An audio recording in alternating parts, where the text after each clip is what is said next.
That's the issue here in the United States. Will we develop a political force that can successfully explain to the American working class what their problem is? Or will we continue to be governed by a Republican Party that blames immigrants more than Chinese, and a Democratic Party that blames Chinese more than immigrants?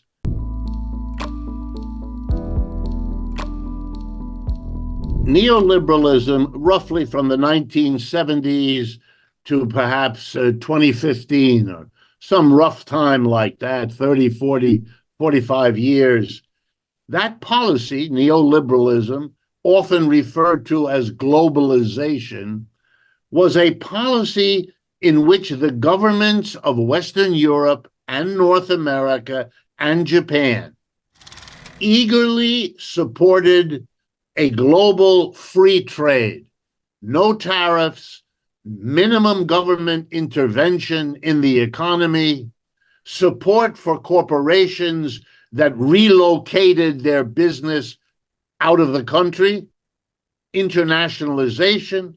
Governments told the people, you will be better off with free trade.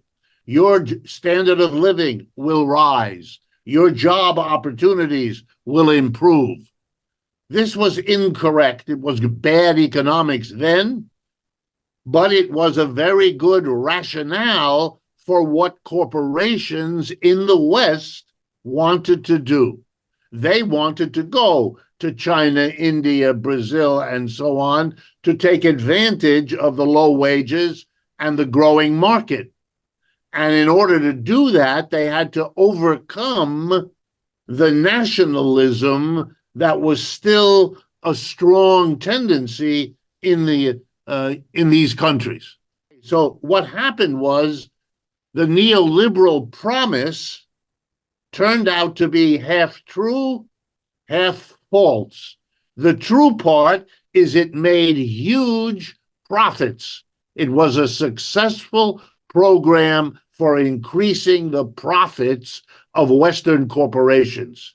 They could pay much lower wages in China and India than they paid where they came from. And they had the growing Chinese market and the growing Asian market.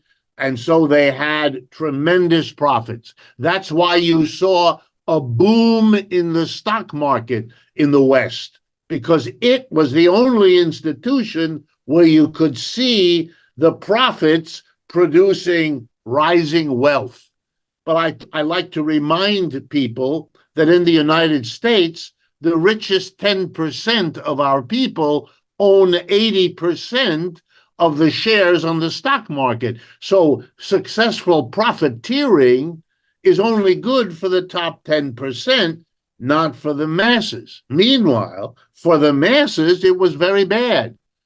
Millions of jobs working in manufacturing disappeared in the United States.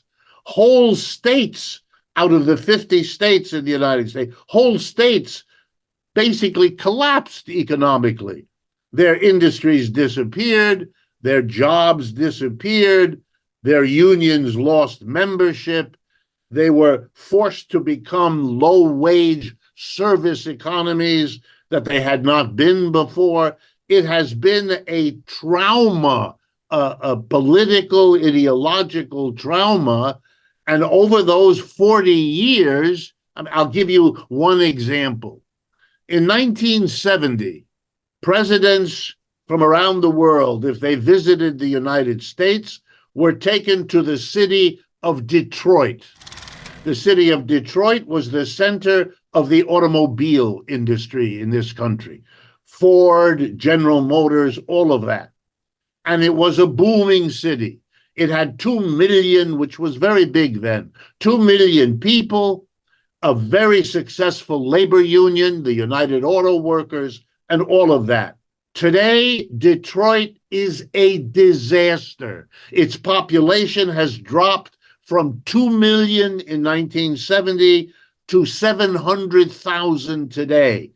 That means that more than half the people in that powerful, successful city are gone. It is now a city 1/3 of abandoned housing. No one lives there. No one can afford to live there because there are no jobs. So that's an extreme example. But other large cities in the United States, Cleveland, Wilmington, Delaware, parts of Chicago have similar, Buffalo, New York, have similar histories. And it is, for the mass of people, it has been a very difficult time. And so they are the losers of neoliberalism, but they are also the vast majority. And it was only a matter of time before an opportunistic politician would begin to see opportunity in speaking to the millions of people who had been hurt by neoliberalism because it was a boon for the profiteers, but not for the mass of people. That's our politics today. Mr. Trump simply rides on the wave of hostility to what has happened to the United States.